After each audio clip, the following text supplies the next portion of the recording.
Hello dear students, welcome back to my channel. जैसा कि आप लोग जानते हैं कि हम लोग एमसीक्यूज़ कर रहे हैं। कुछ एमसीक्यूज़ हम डिस्कस कर चुके हैं और कुछ हम और आज डिस्कस करेंगे। ठीक है, अगर आप और एमसीक्यूज़ के रिलेटेड मतलब और सब्जेक्ट्स के रिलेटेड एमसीक्यूज़ चाहते हो तो देन ज्वाइन और टेलीग्राम चैनल, लिंक आपको डिस्क्रिप्शन में मिल जाएगी। वहाँ पे आप चाहे फिर कॉस्ट के रिलेटेड हो, चाहे टैक्सेशन के रिलेटेड हो, चाहे कंप्यूटर के रिलेटेड हो, जीके के रिलेटेड हो, हर टाइप के एमसीक्यूज़ आपको मिल जाएंगे। और याद रखिएगा, जो हमारे पास्ट ईयर्स प्रीवियस पेपर्स होते हैं ना, ये आपको लिटिल बिट, मैंने आपको पिछले लेक्चर में बोला था कि आपको यहाँ से लेवल पता चल जाती है कि एक एग्जामिनर किस हद तक जाता है। मीन्स ये हमें कुछ हद तक हेल्प करते हैं। ठीक है, एंड प्लस आप लोग ये थोड़ा सा आइडिया भी लगा सकते हो कि हाँ जी, मेरी जो प्रिपरेशन है क्या वो इस हिसाब से है कि नहीं, क्या मैंने इतना डीप या इतना पढ़ा भी है या नहीं। ठीक है, तो एमसीक्यूज जैसे कि आप लोगों ने इस टाइम जो टाइम है तो यहाँ पे हम इज्यूम कर रहे हैं कि सारे बच्चों ने तो सिलेबस कवर किया होगा, क्योंकि अब तो एग्ज़ाम डेट आने वाली है। ओके, तो यहाँ पे सारे बच्चों ने एग्ज़ाम, आपका जो सिलेबस है वो ऑलमोस्ट कवर किया होगा। नाउ आप ज़्यादा से ज़्यादा कोशिश कीजिए कि जो प्रीवियस ईयर पेपर्स होते हैं उनको सॉल्व करने की कोशिश कीजिए और आपका जो एग्ज़ाम है इंशाल्लाह अच्छा हो जाएगा। तो चलिए अब हम अपने लेक्चर को स्टार्ट करते हैं। तो जो हमारा पहला ऑब्जेक्टिव है, who shall be empowered to levy and collect GST on supplies in the course of inter state transactions of trade और कॉमर्स। ये ऑब्जेक्टिव आपसे बोल रहा है कि किसको पावर दिया गया है कि वो जीएसटी को चार्ज कर सके या कलेक्ट भी करता है जब आपकी इंटर स्टेट ट्रांजैक्शंस होती है, यानी जब आप एक स्टेट से लेकर, मान लो ए एक स्टेट है एंड बी दूसरी स्टेट है, अगर आप एक स्टेट से दूसरी स्टेट सप्लाईज करते हो, ठीक है, तो किसके पास ये पावर है कि वो जीएसटी लगाएगा इस पे और जीएसटी कलेक्ट करेगा। तो ये जो इसका जो राइट ऑप्शन है दैट इज सेंट्रल गवर्नमेंट, इसका ऑप्शन है ए। सेंट्रल गवर्नमेंट लगाता है हमें या कलेक्ट करता है जीएसटी जब इंटर स्टेट ट्रांजैक्शंस होती हैं। इंटर स्टेट का मतलब होता है जब आप अपनी स्टेट से नहीं बल्कि with outside the state transactions करते हो। मीन्स दिल्ली टू हरियाणा, ठीक है, दिल्ली टू हरियाणा या दिल्ली टू जम्मू, इसी तरीके से, या Delhi to Jammu and Kashmir. Okay, आपको पता है इंटर होता है, दूसरा होता है इंट्रा। इंट्रा का मतलब होता है with in the state and inter का मतलब होता है outside the state. Okay, and supplies जो यहाँ पे वर्ड यूज किया गया, सप्लाईज आप याद रखिएगा, जीएसटी में सप्लाईज मतलब सेल्स। जीएसटी में सेल्स को रिप्लेस किया गया है सप्लाई से, और इसमें बहुत सारी टर्म्स और भी ऐड की गई, जैसे बार्टर सिस्टम हो, एक्सचेंज हो, लीज हो। ठीक है, या तो जब आप जिन्होंने बच्चों ने जीएसटी के रिलेटेड वीडियोस पढ़े होंगे या ये सब्जेक्ट कवर किया होगा जीएसटी, उनको पता है सप्लाईज का मतलब क्या है। यहाँ पे जीएसटी में ये बड़ी मतलब रिप्लेसमेंट थी या चेंज हम बोल सकते हैं। जब जीएसटी इंप्लीमेंट हुआ था तो इन्होंने सेल्स को रिप्लेस किया था सप्लाई से, और सप्लाईज को फिर फर्दर डिवाइड किया गया कि इसमें क्या क्या आ सकता है, तो इसमें सेल भी आती है। तो यहाँ पे सिंपली ये सेल है। सेल क्या, कैसी सेल हो रही है, इंटरस्टेट सेल हो रही है। तो यहाँ पे जो पावर है दैट इज सेंट्रल गवर्नमेंट। अगर ये इंट्रा ट्रांजेक्शन होती, इंट्रा मतलब with in the state, means अगर एक जम्मू कश्मीर का बंदा है वो with in Jammu and Kashmir he transaction supplies कर रहा है, ठीक है, तो उस टाइम जो collect and power of GST है वो है सेंट्रल एंड स्टेट दोनों का होता है। ठीक है, उस टाइम दोनों का होता है। फिर से मैं बता रही हूँ, अगर आप इंट्रा कर रहे हो, intra with in the state, तो जो हमारा पावर दिया गया है जीएसटी को कलेक्ट या लेवी करने का, वो दोनों का है, सेंट्रल गवर्नमेंट भी और स्टेट गवर्नमेंट भी। ओके, चलिए आगे चलते हैं।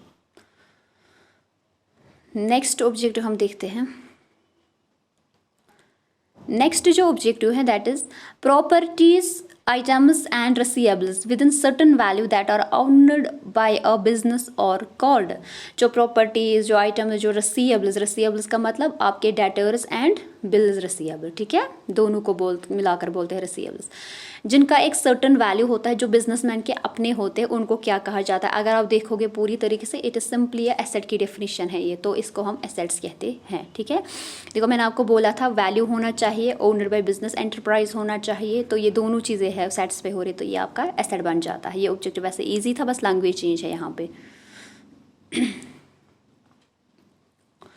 उसके बाद next is the balance sheet discloses the financial position of a business. आपका बैलेंस शीट आपकी फाइनेंशियल पोजीशन बताता है, लेकिन कैसे बताता है, क्या ये एक पीरियड का बताता है, at a specific point in time, या ऑन सर्टन फिक्स्ड डेट, और ऑल ऑफ द अबव। तो इसका जो करेक्ट ऑप्शन है दैट इज बी, ये एक स्पेसिफिक पॉइंट ऑफ टाइम पे आपकी पोजिशन आपको बताता है। Balance sheet at the end of the year, यानी 31 मार्च अगर हम फाइनेंशियल ईयर लेते हैं, अगर हम कैलेंडर लेंगे तो दिसंबर, 30 दिसंबर को बनाया जाता। तो at a particular point of time आपकी पोजीशन क्या है वो आपको बैलेंस शीट बताता है। ठीक है, at a specific point in time. Next जो हमारा ऑब्जेक्टिव है that is When a firm maintains a cash book, it need not maintain। देखो जब आप कैश बुक बनाते हो अपने बुक्स में मेंटेन कर, तो आपको किस चीज़ की ज़रूरत नहीं पड़ती फिर, यानी आपको किस बुक, कौन सी बुक फिर नहीं बनानी पड़ती, या कौन सा लेजर आपको फिर दोबारा से नहीं बनाना पड़ता। अगर आपको पिछला वीडियो याद होगा, जब हमने जो हम मतलब इससे पहले जो मैंने एमसीक्यूज आपके साथ डिस्कस किए थे, तो उसमें मैंने आपको बताया था कि cash book is both ledger and journal. ठीक है, तो एक चीज़ तो याद रखिए, जब हम कैश बुक बनाते हैं तो इसको बनाने के बहुत सारे मेथड, और एक मेथड ये भी है जिसको हम बोलते हैं डबल कॉलम कैश बुक। इस तरीके से बनता है, और डबल कॉलम कैश बुक में आप कैश अकाउंट भी बनाते हो और बैंक का भी बनाते हो, कैश एंड बैंक। ठीक है, देखो कैश अकाउंट है या कैश बुक है, ओके, कैश बुक आपने बना दी। और कैश बुक का एक फीचर ये है कि ये लेजर भी खुद ही होती है, ये जर्नल भी खुद ही होती है। इसका मतलब आपको पता है जर्नल के बाद लेजर बनती है, हर एक चीज़ का अकाउंट ओपन होता है। क्या आप जब आपने कैश बुक बना दी, क्या आप दोबारा से आप लेजर इसका ओपन करोगे कैश का? नहीं, क्योंकि ऑलरेडी बन चुका है। क्या आप बैंक का करोगे ओपन? नहीं, वो भी तो ऑलरेडी आप लोगों ने बना दिया है ना। तो इसका जो राइट ऑप्शन है bank and cash account in the ledger. ठीक है, ये नहीं ओपन किए जाते क्योंकि कैश बुक दोनों होते हैं, लेजर भी खुद ही है, जर्नल भी खुद ही है। तो जब आप कैश बुक बनाते हो उसके बाद आप दोबारा से cash account and bank account नहीं बनाते। ओके, एंड जब हम कैश बुक बनाते हैं तो आपके पास 3 मेथड्स है, या तो सिंपल कैश बुक जिसमें खाली कैश अकाउंट बनाया जाता है, डबल कॉलम जिसमें कैश एंड बैंक बनाया जाता है, एंड ट्रिपल कॉलम जिसमें कैश बैंक एंड डिस्काउंट लिखा जाता है। नेक्स्ट देखते हैं हम, which of the following is an appropriation of profit. Appropriation of profit, देखो अप्रोप्रिएशन जिन बच्चों ने पढ़ा होगा, it's related to usually related to partnership. Partnership में हमने पढ़ा था कि प्रॉफिट एंड लॉस अप्रोप्रिएशन बनता है। ठीक है, यानी जब आप प्रॉफिट्स को डिस्ट्रीब्यूट करना चाहते हो अमंग द पार्टनर्स, तब जब जो अकाउंट हम लोग बनाते हैं उसको बोला जाता है profit and loss appropriation account. And याद रखिएगा, profit and loss appropriation account में खाली वो ट्रांजेक्शन्स आती है जो पार्टनर्स के रिलेटेड होती है, खाली वो चीज़ें। यानी जब आपने प्रॉफिट एंड लॉस अकाउंट बना दिया, ये भी याद रखिएगा कि ये जब हम प्रॉफिट एंड लॉस अकाउंट बनाते हैं उसके बाद बनता है P&L अप्रोप्रिएशन अकाउंट। और दूसरी चीज़ मैंने इसमें बोली मैंने ये बोला कि इसमें याद रखिएगा कि अप्रोप्रिएशन में चाहे एक्सपेंस हो चाहे इनकम हो, दोनों की दोनों चीज़ें पार्टनर के रिलेटेड होनी चाहिए।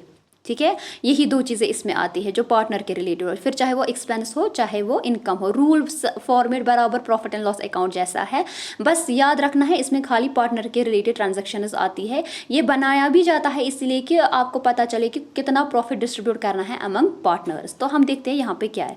देखो इंटरेस्ट ऑन लोन, ये तो पार्टनर के रिलेटेड है ही नहीं, तो ये तो इसमें आएगा नहीं। इंटरेस्ट ऑन पार्टनर्स कैपिटल, हाँ ये पार्टनर के रिलेटेड है। सैलरी टू मैनेजर, नहीं ये तो मैनेजर की सैलरी है, पार्टनर की थोड़ी है। रेंट, नहीं इसमें तो कुछ लिखा ही नहीं है किसका है, तो ये भी। तो इसका जो करेक्ट ऑप्शन है that is interest on partners loan, partners capital. ठीक है, interest on partners capital, this is the right option, क्योंकि ये अप्रोप्रिएशन अकाउंट है तो इसमें ये वाली ट्रांजेक्शन है जो पार्टनर के रिलेटेड होती है। ओके, नेक्स्ट जो हमारा ऑब्जेक्टिव है दैट इज डैश और those which are acquired for the, यहाँ पे थोड़ी सी मिस्टेक है, ये डैश और those which are acquired for long use in the business and not meant for resale. याद रखिएगा ये चीज़, मतलब ये तो नॉर्मल सा ऑब्जेक्टिव है, आपको पता है। देखो एक्वायर फॉर लॉन्ग यूज़ पहला ये, and not meant for sale, तो ये चीज़ अगर आप देखो कि ये फिक्स्ड एसेट्स का कैरेक्टरिस्टिक है कि वो लॉन्ग टर्म के लिए यूज़ किए जाते हैं, और इसलिए नहीं खरीदते हम ताकि उनको हम रीसेल कर सके, नहीं, बल्कि इसलिए खरीदते हैं कि उनको बिजनेस में यूज़ किया जा सके। तो इनका जो राइट ऑप्शन है दैट इज फिक्स्ड एसेट। ठीक है, नेक्स्ट हम देखते हैं,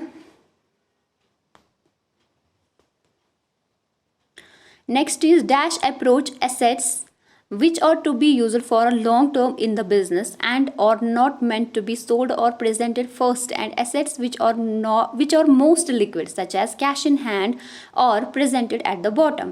इतना बड़ा ऑब्जेक्ट है, इसका सिंपली मतलब ये है कि जब आप बैलेंस शीट बनाते हो या जब आप एसेट्स देखते हो, वो एसेट्स जो लॉन्ग टर्म यूज़ के लिए रखी जाती है, ठीक है, और वो एसेट्स जो शॉर्ट टर्म होती है या जिनको आप जल्दी कन्वर्ट कर सकते हो कैश में, वो जब हम बैलेंस शीट में दिखाते हैं वो नीचे दिखाई जाती है, और जो लॉन्ग टर्म एसेट्स है वो ऊपर दिखाई जाती है।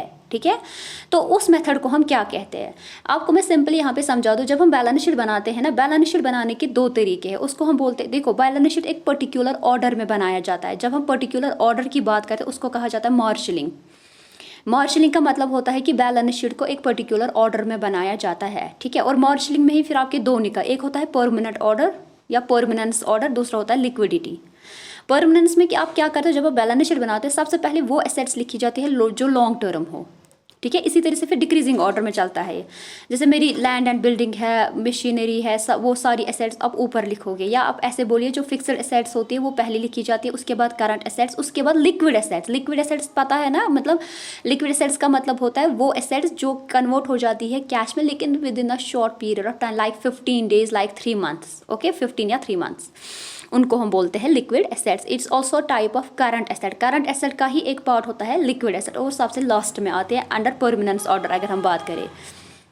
लेकिन अगर हम लिक्विडिटी की बात करते हैं, मैंने कहा दो तरीके, देखो मार्शलिंग क्या है, मार्शलिंग एक पर्टिकुलर मेथड है, एक पर्टिकुलर ऑर्डर है जिसमें हम बैलेंस शीट को बनाते हैं, ठीक है। इसमें पहला है परमानेंस ऑर्डर, दूसरा है लिक्विडिटी। परमानेंस का मतलब पहले लॉन्ग टर्म एसेट्स को दिखाओ, फिर करंट एसेट्स को, देन लिक्विड एसेट्स को। एंड लिक्विडिटी का मतलब है पहले लिक्विड एसेट्स दिखाओ, फिर करंट एसेट्स दिखाओ, फिर फिक्स्ड एसेट्स दिखाओ, ठीक है। बस इतनी सी फर्क है, यानी परमानेंस जो है लिक्विडिटी उसका अपोजिट है। अब यहाँ पे देखते हैं ये वाला ये बोलता है कि जब आप जो हमारी लॉन्ग टर्म एसेट्स है उनको हम प्रेजेंटेड फर्स्ट, उनको हम पहले दिखाते हैं बैलेंस शीट में, एंड एसेट्स जिनको जो ज़्यादा लिक्विड होते हैं जैसे क्या उनको हम लास्ट में दिखाते हैं। तो इस ऑर्डर को हम क्या कहते हैं, अभी मैंने बोला इसको हम परमानेंस ऑर्डर कहते हैं। तो इसका जो करेक्ट ऑप्शन है that is permanence. The arrangement of assets and liabilities in accordance with the particular order is known as marshalling of a balance sheet. जो मैंने अभी बोला कि एक पर्टिकुलर ऑर्डर में आप बनाते हो, एसेट्स एंड लाइबिलिटीज को रिकॉर्ड करते हो बैलेंस शीट में, उसको कहा जाता है मार्शलिंग।